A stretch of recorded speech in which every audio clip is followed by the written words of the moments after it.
예, 북한이 어제 중부 내륙 지역에서 동해상으로 탄도미사일 2발을 발사했죠. 오늘 오전에 발사 당시의 사진이 공개됐는데 참 특이하게도 이 미사일이 열차에서 발사가 됐다고 합니다. 그런데 북한의 이번 미사일 발사는 공교롭게도 우리 군의 사상 첫 SLBM 시험 발사가 성공한 날에 전격적으로 이루어졌습니다.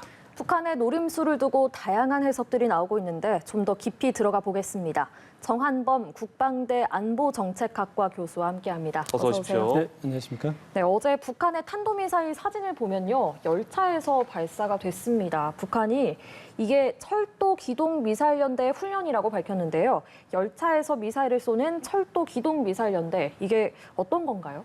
네, 굉장히 특이한 모습이죠. 근데 네. 이게 사실은 철도를 얘기하기 전에 왜 이런 모습들이 나타나는지를 좀 미리 얘기해 볼 필요가 있는데요. 예. 보통 우리가 이제 미사일을 발사한다 그러면 우리가 우주에 로켓을 발사하는 것처럼 고정된 발사대에서 하는 게 가장 안정적이겠죠. 네. 사전에 잘 만들어진 발사대에서 쏘면 안정적으로 날아가지 않겠습니까? 예. 근데 문제는 이제 고정된 발사대에서 발사를 하게 되면 적의 위성이나 감시 장비에 금방 노출이 되지 않겠어요? 사전에 이미 다 파악된 장소니까. 그래서 만약에 우리가 이 미사일을 쏘려고 어떤 조짐이 보이면 상대 국가에서 먼저 그 발사대를 폭격해서 없애버리는 거죠. 그렇게 되면 미사일을 발사할 수가 없죠. 그래서 이제 그 이동식 발사대라고 하는 것을 이제 도입을 하게 되는 거예요. 이제 예. 이게 TEL이라고 하는데 네.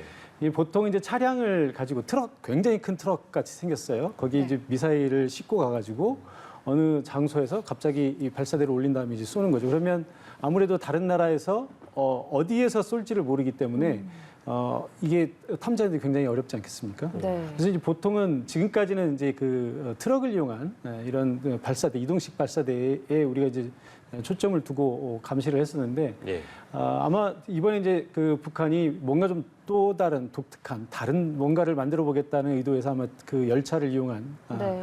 이런 발사대를 만든 것이 아닌가 이렇게 생각이 됩니다. 네, 그러니까 이제 사전, 네. 예. 네, 사전 감지가 어렵고 뭐 이런 장점이 있다 이렇게 말씀을 하셨는데 단점도 있을 것 같거든요. 단점은 뭐가 있나요? 그러니까 이제 이게 그 어떻게든 탐지를 못하게 하려고 이동식 발사대를 만드는 건데 네. 아까 이제 말씀드린 것처럼 이제 트럭을 이용한 방법이 이제 일반적이었단 말이죠. 그런데 왜 그러면 기차를 이용했느냐?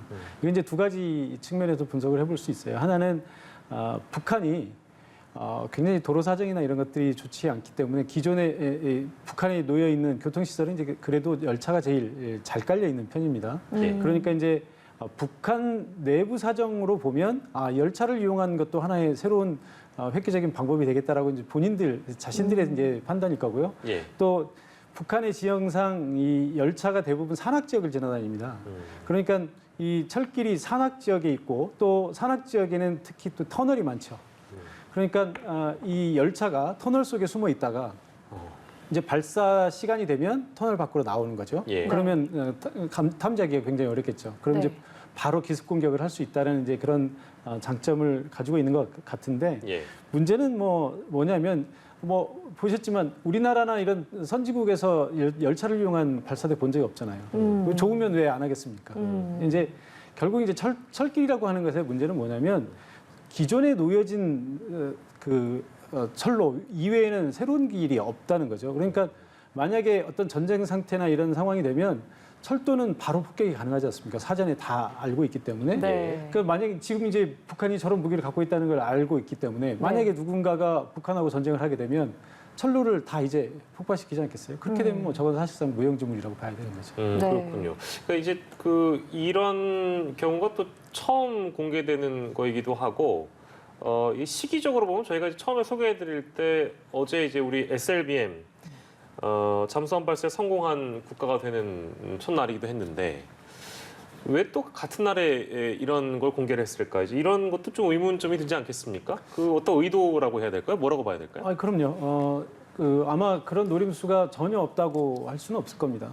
그런데 이제 물론 우리가 어떤 그 시기의 적절성, 이런 타당성 이런 걸 생각할 때 당연히 그렇게 추론이 가능한데 네. 네. 그보다는 이제 좀 길게 보면 북한의 어떤 나름대로의 무기 개발을 위한 장기적인 플랜이 있다고 봐요. 근데 그것은 이제 그거대로 쭉 가는데 네. 이것을 시험 발사를 언제 하는 것이 가장 효과적이냐 하는 이런 그 전략적인 판단은 하는 거겠죠. 예. 네. 그러니까 뭐 특별히 이번이 아니면 안 했을 것을 했다 이렇게 보기는 힘들고요. 이제 할 것을 언제 했느냐의 이제 그런 차이라고 볼 수 있을 것 같습니다. 말씀하신 것처럼 이제 어제 우리가 세계 7번째로 SLBM이라고 하는 것을 이제 시험 발사를 했는데 네. 아마 국민 여러분들께서 ICBM, 즉 이제 대륙간 탄도미사일 이런 것보다는 SLBM에 대해서는 조금 좀 생소하실 거예요. 네. ICBM이라고 하는 것은 근접하지 않고 아주 멀리 떨어진 곳에 대륙간 탄도미사일이기 때문에 북한에서 미국도 또 미국에서 북한도 타격할 수 있는 이런 굉장히 멀리 가는 탄도미사일이죠. 근데 이제 SLBM은 그것과는 좀 개념이 정반대예요. 뭐냐면 잠수함에서 이걸 싣고 다니다가 잠수함은 탐지가 안 되잖아요. 네. 물속에서 다니기 때문에 어디 위에 있는지를 알 수가 없지 않습니까? 네. 그러면 이제 상대국에 굉장히 근접해 있다가 기습적으로 아주 옆에서 기습적으로 타격을 할 수 있는 거죠. 그러니까 대륙간 탄도미사일이라고 하는 것은 물론 요격하기 쉽진 않습니다만 멀리서 쏘기 때문에 이게 발사 단계에서부터 떨어질 때까지 긴 시간 동안 이건 뭐 긴 시간이라는 것은 이제 상대적으로 말씀드린 겁니다. 군 정찰 자산들이 그것을 탐지해서 상승 단계든지 아니면 종말 단계든지 어느 단계에서인가 요격이 가능해요. 그런데 SLBM은 예를 들어서 우리나라로 따진다면 인천 앞바다까지 다른 나라 잠수함이 들어와서 예. 위협을 한다면 굉장히 힘들겠죠. 북한의 어느 지역에선가 서울로 날아온다면 중간에 어디선가 우리가 패트리어트나 이런 것으로 요격이 가능할 거예요. 예. 그러니까 이 SLBM이라고 하는 것은 이제 우리가 일종의 게임 체인저라는 표현을 써요. 그러니까 네. 기존의 어떤 무기 체계를 가지고 할 수 있는 그 전략을 무력화시킨다라고 하는 그런 의미고요. 예. 사실 이런 그 SLBM의 위력 때문에 혹자는 그 미국과 소련이 극하게 대립하던 냉전 시대에 핵 전쟁을 막을 수 있었던 것은 바로 SLBM의 존재였기 때문이다. 이렇게 예. 얘기하시는 분들도 있어요. 그러니까 SLBM을 실은 잠수함이 어디 있는지 모르기 때문에 예.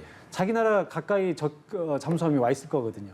그러니까 혹시라도 핵 전쟁을 일으키게 되면 바로 근접해 있는 적 함정에서 예. 잠수함에서 자국에게 반격을 할 수 있는 이런 위험성이 있기 때문에 함부로 핵 전쟁을 일으키지 못했다. 예. 이런 얘기들도 있습니다. 그렇군요. 네. SLBM 보유국이 된 어떤 그 의미까지도 짚어주신 걸로 저희가 들립니다만 저는 교수님 궁금한 게요. 지금 미사일 제한 풀리고 시기적으로 굉장히 빠른 단계까지 그러니까 미사일 기술을 공개하는 게 그 단계까지 올라오게 된 것 같아서 우리가 원래 국방기술연구에서 굉장히 이미 앞서 있었는데 제한이 풀리자마자 이런 것들을 공개하는 게 원래 다 준비가 돼 있었다고 봐야 되는 거예요? 아니면 어떤 기술력이 원래 뛰어났던 국가였던 겁니까? 어떻게 봐야 되는 거예요? 뭐 이제 국민들도 이제 대충 이제 아시게 됐기 때문에 사실 이제 이런 내용들이 굉장히 민감한 국가 전략 자산들이기 때문에 네. 국민들에게도 소상히 이 말씀을 드리진 못합니다. 정부도.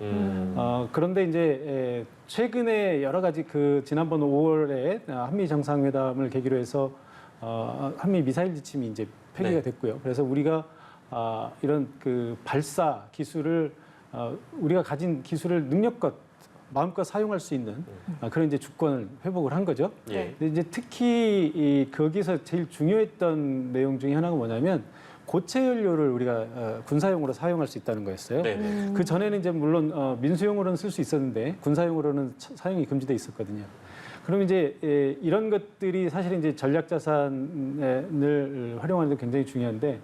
그 고체 연료를 사용하는 것 이외에 다른 기술들은 이미 우리가 세계에서 가장 뛰어난 국가 중에 하나였다고 생각을 하시면 됩니다. 그러니까 그렇습니까? 가장 뛰어난 몇몇 국가 중에 하나였다. 네. 지금 SLBM 7번째라고 하지만 네. 아마 전체적인 기술로 얘기하면 7번째도 아니고 훨씬 앞부분일 거예요. 그러니까 지금 어제 이제 SLBM만 얘기를 했습니다만 그동안 우리가 개발하고 있던 어제 여러 가지 얘기들이 나왔어요. 네. 순항 미사일 얘기도 나왔는데 예. 순항 미사일 아마 국민 여러분들에게 좀 생소하신 표현일 텐데 아마 계속 뉴스가 왔다 갔다 하기 때문에 헷갈리실 거예요. 순항 미사일이라는 게 있고 탄도 미사일이라는 게 있습니다. 네. 예. 순항 미사일이라고 하는 것은 일종의 비행기처럼 날아가는 거예요. 그러니까 사람이 없는 비행기, 무인기라고 생각하시면 돼요. 근데 이제 탄도미사일은 이렇게 하늘로 높이 솟구쳐서 올라갔다가 이게 떨어지는 네. 이런 미사일을 이제 탄도미사일이라고 하는데 네. 미국이 이 북한에게 두려워하는 것은 이제 탄도미사일이고요. 어제 북한이 쏜 게 이제 탄도미사일이죠. 네. 예. 근데 순항미사일을 이제 지난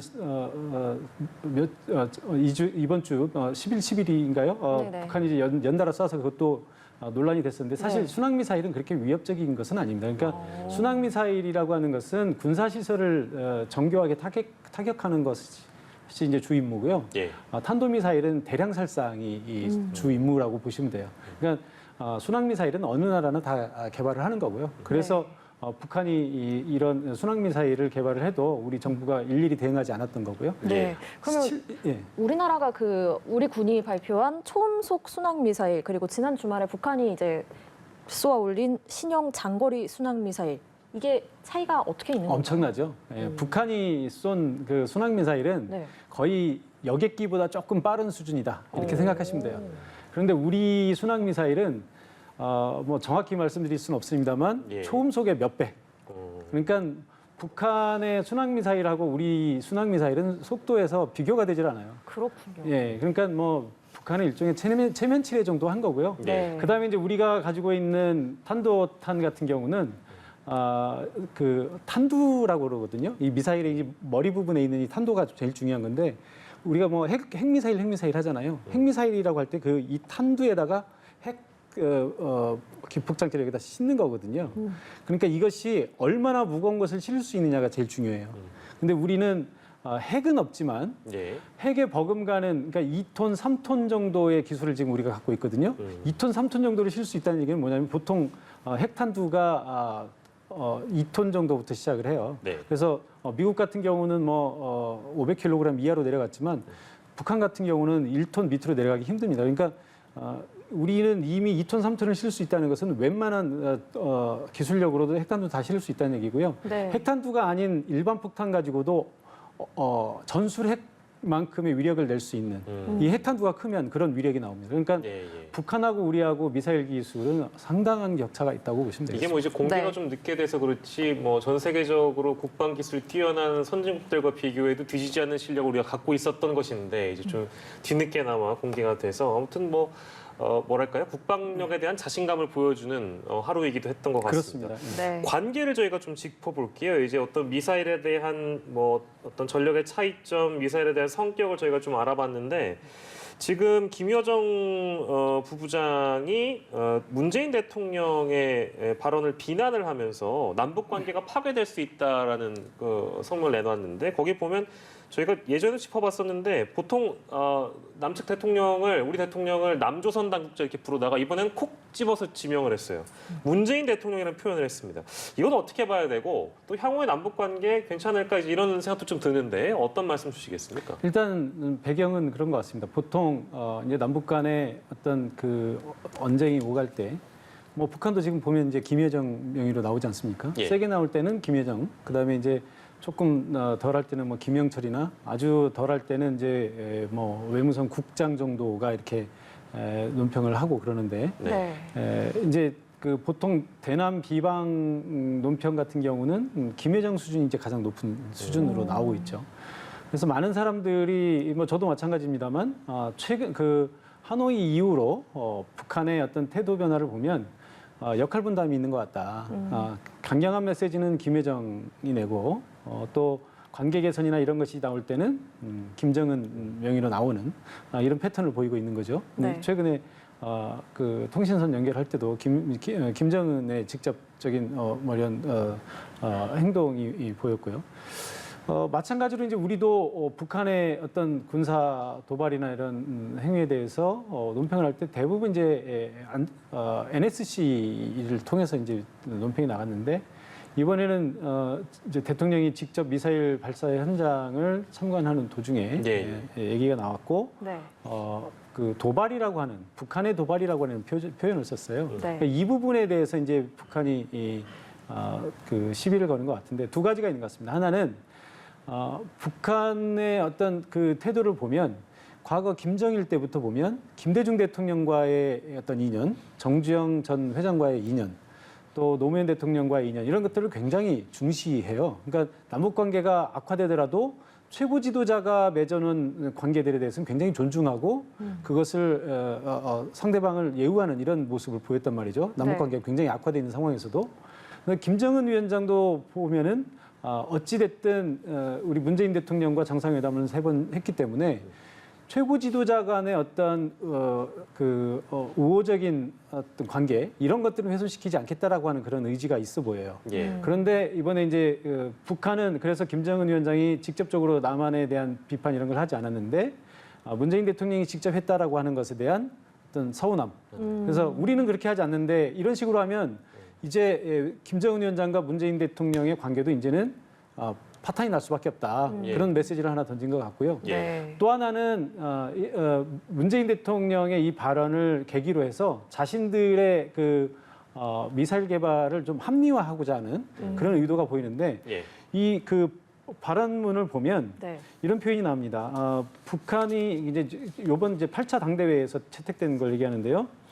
국방 과학 계획, 그다음에 이제 무기 체계의 어떤 계획 이런 계획이 있는데 그 계획에 따라서 하는 것이고 예. 그것은 마치 이 남조선의 그러니까 이제 남한이죠. 예.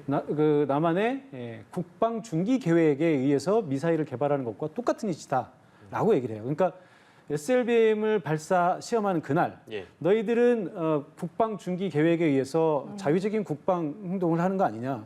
그럼 우리도 똑같이 우리의 국방 계획에 의해서 네. 자유적인 행동을 하는 건데 왜 이건 나쁜 거고 이것은 용인이 되는 것이냐라고 예. 이제 비교를 하면서 자신들의 행위를 정당화하려고 하는 예. 그런 의도가 엿보입니다. 근데 여기서 네. 난처해진 건 사실 중국 아니겠습니까? 어제 이제 뭐 왕이 외교부장 만나고 나서 또 문재인 대통령은 바로 참관하러 간 데다가 이건 그러니까 중국 입장에서는 뭐 대외적으로 아니 어떻게 이럴 수 있냐? 우리 한국에는 이럴 수 없는 또 노릇일 테고 중국 내부에서는 굉장한 반발이 또 있다고는 들려지고 있습니다만 중국의 입장은 어떻게 봐야 될까요?